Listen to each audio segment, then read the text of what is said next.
Bueno, continuamos en el Numen Digital Week. Estamos hoy con la última charla del día y nos toca hoy una presentación muy especial con Julián Kurfinkiel, cofundador de Turismo City, una de las empresas que es más reconocida en el mundo del turismo internacional y que ha crecido muchísimo, con una expansión muy buena y que todos en Argentina, por supuesto, hemos recibido algún correo de Carla, ¿no? de Turismo City. ¿Cómo estás? Bienvenido, Julián, y muchas gracias por la participación hoy. Hola, buenas tardes. Gracias por la invitación y un saludo a todos los que estén escuchando, que me es raro, sé que hay mucha gente del otro lado, pero no los puedo ver, entonces es raro. Es muy raro cómo se han dado los eventos estos últimos, digamos, año y medio, ¿no? Este último año y medio, donde la presencialidad nos marcaba también un punto de contacto distinto, no solamente en la presencialidad del contacto físico, sino de poder ver el interlocutor, ¿no? Es un poco raro estar hablando y sabiendo que hay un montón de gente, pero que están en sus casas, posiblemente tomando mate y facturas y en pantuflas, y no en un salón, pero bueno, hay que aprovechar y nosotros por eso decidimos hacer estos ciclos de charlas para no perder esta parte de estar siempre en contacto con los líderes de cada rubro y poder siempre estar actualizando. Así que nuevamente, Julián, gracias por el tiempo en estos tiempos de pandemia que apremian. Bueno, la idea es un poquito charlar, Julián, sobre cómo se han ido adaptando en Turismo City a todo esto. Y como primera pregunta me gustaría saber, ya que el rubro del turismo fue uno de los más golpeados, ¿no? El año pasado y se está recuperando un poco ¿cómo les fue a ustedes el 2020 puntualmente? Bueno, básicamente cómo nos fue y depende contra qué comparamos. Si comparamos contra el 2019, obviamente que fue mal. Si comparamos contra nuestra expectativa el 20 de marzo del año pasado, te diría que mucho mejor de lo esperado. Así que, bueno, depende si vemos el lado más pesimista o optimista.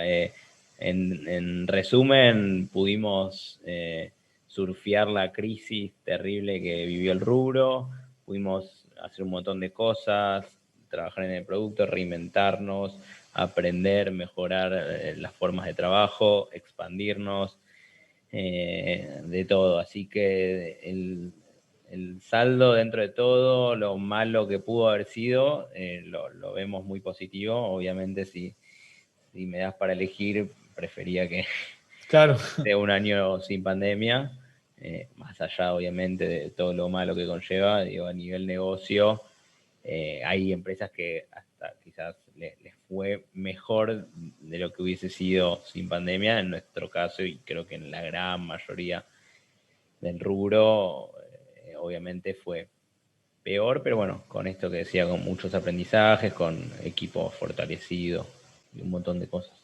Bueno, aprovecharon la expansión, digamos, aprovecharon el tiempo para expandirse, tiempo tal vez de relajación que hubo un poco en la industria. Sí, para mejora del producto, o sea, expansión a nivel producto, verticales, y expansión a nivel geográfico, bueno, con pie más fuerte en el resto de los países de Latinoamérica y con adquisiciones de otras empresas en países anglosajones, que también hoy nos permite, por ejemplo, que todo Sudamérica está pasando un momento de rebrotes, nos permite que nosotros estemos full en Estados Unidos trabajando con una de nuestras empresas, que es Fair Compare, y que está en el mejor momento de los últimos 12 meses, Estados Unidos, en cantidad de pasajeros volando. Así que bueno, por ejemplo, eso, viéndolo hoy, fue un acierto. Sí, justamente te iba a preguntar sobre eso, ¿no? Esa adquisición de Fair Compare para poder expandirse globalmente, ¿cómo le fue? ¿Cómo fue la decisión de tomar esta plataforma también como parte de su negocio? Bueno, para el que no sabe, Fair Compare es una empresa parecida a la nuestra, un metabuscador que compara vuelos, hoteles, alquiler de autos, fundada en Estados Unidos en el año 2004, mucho más antigua que nosotros. Es una empresa con la que veníamos trabajando, haciendo algunos intercambios, pautando nosotros publicidad en su sitio para todo el tráfico de Latinoamérica hasta el febrero de 2020. Tenían tienen un tamaño, o tenemos, ya no sé si hablar en primera persona, tamaño similar al de Turismo City. Y bueno, cuando empieza toda esta crisis, nos llega el comentario de parte de ellos, con los que ya teníamos relación, de que querían vender la empresa. Ellos ya, el equipo ya no estaba, eran 40 personas en Estados Unidos, un costo muy alto de mantener, así que ahí fue que empezó el proceso, y en diciembre formalizamos la adquisición de la empresa, y hoy en día es 100% nuestra la marca, todo el sitio web, la base de usuarios, todo. Y bueno, en su momento fue pensando un poco en esto, cuando empezó todo esto, nosotros de repente un día por el otro no podíamos vender ningún pasaje, porque en realidad podíamos en los países, sobre todo en Brasil y México, que nunca cerraron, pero después tuvimos en un momento Chile, Perú, Colombia y Argentina sin un solo vuelo, y en cambio Estados Unidos, por ejemplo, nunca dejó de volar, y quizás en el rebrote más fuerte de Estados Unidos, Argentina estuvo bien, y ahora que Argentina y Chile y Brasil están quizás en uno de los peores momentos, Estados Unidos está en el mejor. Entonces siempre poder tener las dos alternativas viene muy bien para, por lo menos es lo que se viene dando en estos 12 meses de pandemia, que cuando el hemisferio norte está mal, el hemisferio sur está bien y viceversa. Así que viéndolo hoy fue una muy buena idea, porque estamos a full creciendo semana a semana con Fair Compare. A nivel de estrategia de comunicación, ¿las manejan por separado o están llevando adelante algún tipo como de sinergia de comunicación en cada región, ¿no? Me imagino Turismo City más Cono Sur y tal vez Fair Compare más en Estados Unidos. Mira, el equipo está unido, o sea, no es que lo manejamos por separado, pero sí hay una persona específica para Fair Compare, que es americana, eh, igual habla perfecto español, así que eso está buenísimo. Y tratamos de aplicar la misma estrategia, el mismo estilo que manejamos siempre con Turismo City en los distintos países. Todo el tema de mandar las promociones de último momento, que las mande Carla. Bueno, todavía Claro. no está definido, porque todavía no ¿Carla va a empezamos trabajar en Fair Compare también? No Carla, pero seguramente sea Helen. Paige, que es la que está encargada en este momento de la comunicación de Fair Compare. Pero sí, respecto a la pregunta, se maneja todo de la misma forma. La gran ventaja que vimos al adquirir la empresa era esa, era aprovechar nuestros recursos, y aprovechar que no íbamos a tener quizás ese costo fijo que tenían ellos cuando decidieron vender la empresa, de 40 Claro. personas.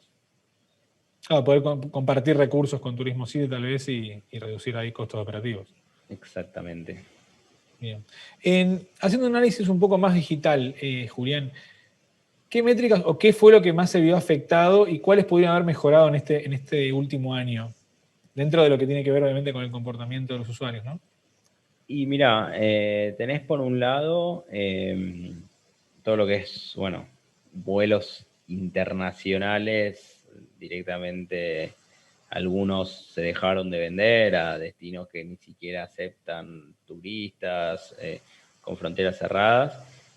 Todo eso es lo que más cayó. Después todo lo que es corporativo es lo que más cayó, ya sea hoteles corporativos, un hotel en el centro de una ciudad 5 estrellas, seguramente le fue mucho peor que a un hotel en las afueras, más para escapadita de fin de semana largo, o más tipo rural o de montaña. Todo eso es lo que mejor le fue, quizás en algunos casos hasta mejor que antes de todo esto.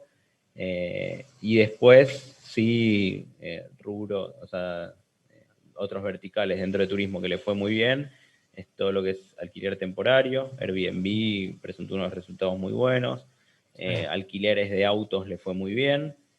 Gente que antes quizás se tomaba un colectivo prefirió alquilar un auto para no compartir con otra gente. Le fue muy bien, sobre todo en Estados Unidos, a todo lo que es camping, alquiler de motorhome, todo lo que es aventura, montaña, todo eso.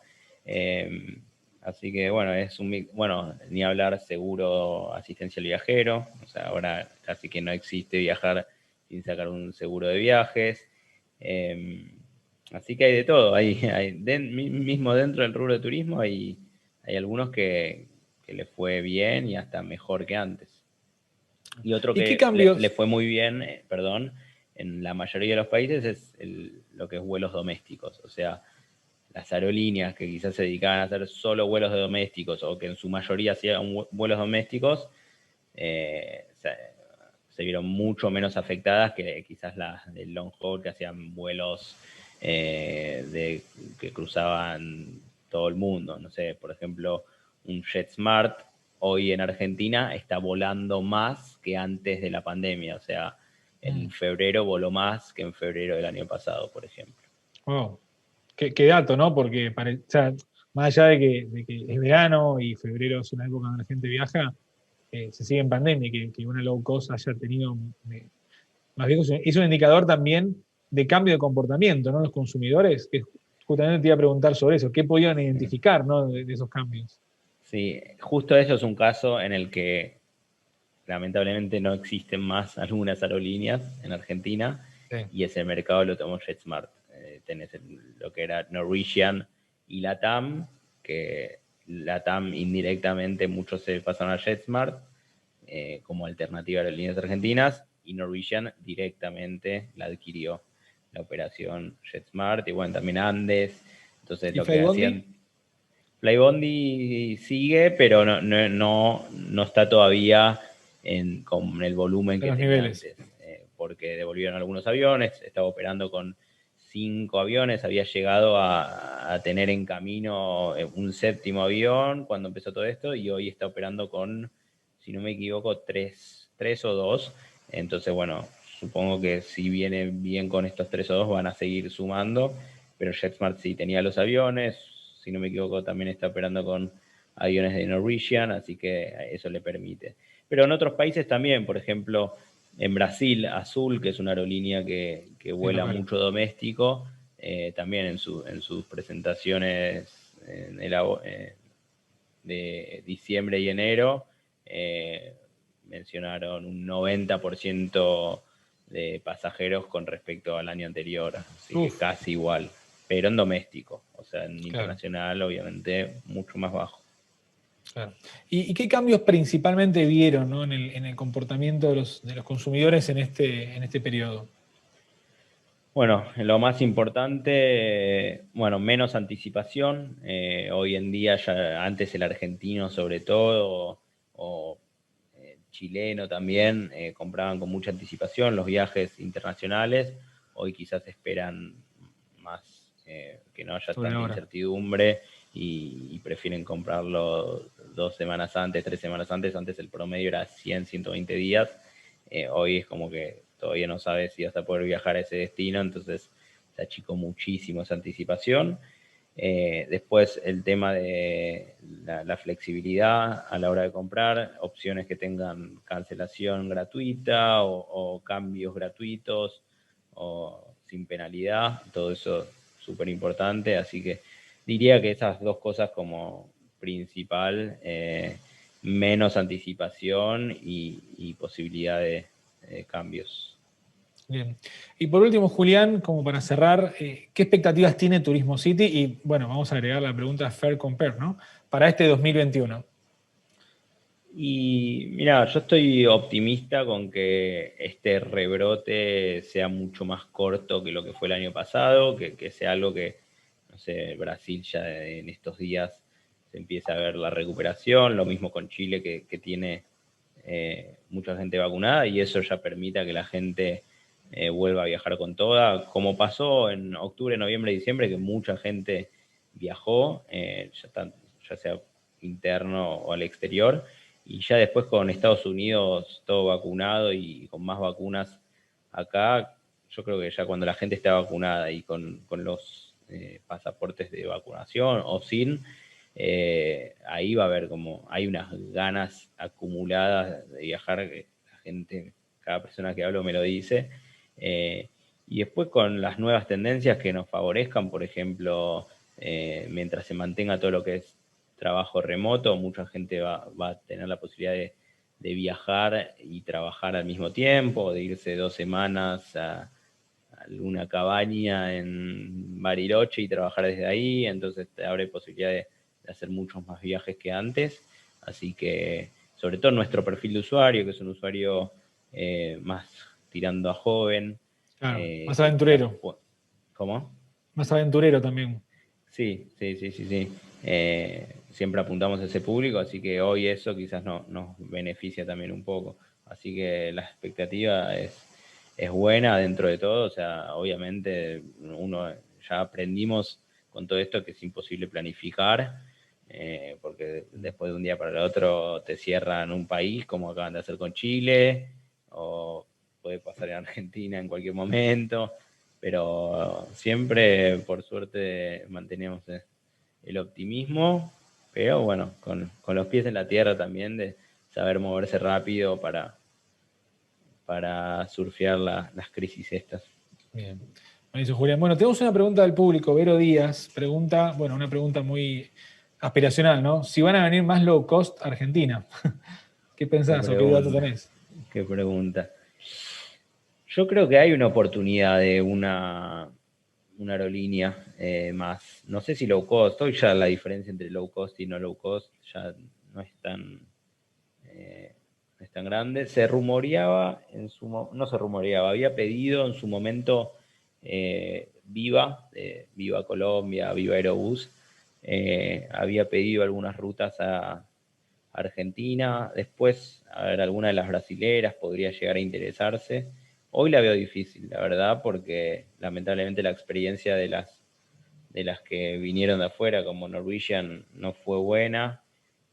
Todos sabemos las condiciones de Argentina, son muy complicadas para cualquier empresa de afuera, sobre todo en una industria muy sindicalizada, entonces la verdad que la veo difícil. También por otro lado, en este momento hay 3, estaría bueno que haya más, siempre para el usuario es mejor, pero quizás 6 era mucho, entonces quizás con 4 aerolíneas y que se dividan un poco, o sea que quizás alguna pueda operar interno todo lo que es Patagonia, conectar la Patagonia entre los distintos destinos turísticos, otra del norte, eso estaría bueno que pase, pero no sé si 6, 7 aerolíneas no es mucho, teniendo en cuenta que hay países con mucho más vuelos que conviven 4 o 5 aerolíneas, así que, pero sí, estaría bueno, no, la verdad que la veo difícil, veo difícil low cost. Sí, creo que puede pasar que de repente, ahora que hubo muchas reestructuraciones de rutas y rutas que se bajaron, como no sé, Emirates, Qatar, algunas que se fueron así de Argentina, que en cualquier momento alguna diga, acá veo una oportunidad porque se fueron estas y que compre alguna la aerolínea, ruta. sí, alguna que antes no operaba, que venga, no sé, alguna China, por ejemplo, que alguna sorprenda, puede llegar a pasar. Eso puede ocurrir. Hay que buscar un equilibrio para poder tener mucha más oferta, ¿no? Porque si no estamos muy limitados y también los precios inciden mucho, ¿no? Cuando hay tan poca oferta se especula mucho más. Yo recuerdo el año 2019 la facilidad que había para ir a muchos destinos del interior del país que hizo como una explosión, ¿no? En los vuelos de cabotaje y ahora, bueno, está un poco detenido y sumado a eso a la pandemia, imagino que ha caído muchísimo, más allá de que se sigue volando. Sí, totalmente. Estaba muy barato en un momento. Pero bueno, por eso, o sea, yo creo que con que haya 3 aerolíneas que cubran cada ruta es un buen número. Lo que sí hoy no pasa eso, porque hay rutas que las cubre solo una y eso sí que es grave. Para mí mínimo tiene que haber 2 aerolíneas que cubran todas las rutas para que no quede monopolizada alguna ruta. Hay hoy varias rutas que están solo aerolíneas argentinas y ahí ya en las que opera solo aerolíneas se ve la diferencia y obviamente es lógico, esto es competencia y es así, si vos sos el único que la opera vas a manejar el precio, entonces sí estaría bueno que al menos para cada una de las rutas que existen haya más de una aerolínea para que baje el precio. Fantástico. Bueno, Julián, súper interesante. Muchísimas gracias por darnos un update de cómo está Turismo City, ahora Fair Compare también. Realmente un orgullo que hayan podido comprar o adquirir una empresa en Estados Unidos y que se expandan, ¿no? Siempre es bueno que desde acá puedan surgir nuevas oportunidades hacia el mundo y que hayan visto la oportunidad que lamentablemente la pandemia muchas empresas la cegó un poco en ese sentido y como que se guardaron y ustedes decidieron arriesgarse, salir y realmente, bueno, creo que fue muy, muy exitoso. Así que muchísimas gracias por el tiempo, gracias a vos, gracias a Turismo City por estar presente hoy. Te agradezco muchísimo y bueno, creo que la gente también hay muchísimos conectados, quedaron muy, muy conformes. Así que muchísimas gracias por participar del Numen Digital Week. Bueno, gracias a ustedes y suerte en toda esta semana que tienen intensa, con mucho Muy contenido. intensa, muy intensa. Así que nuevamente, bueno, muchas gracias, Julián.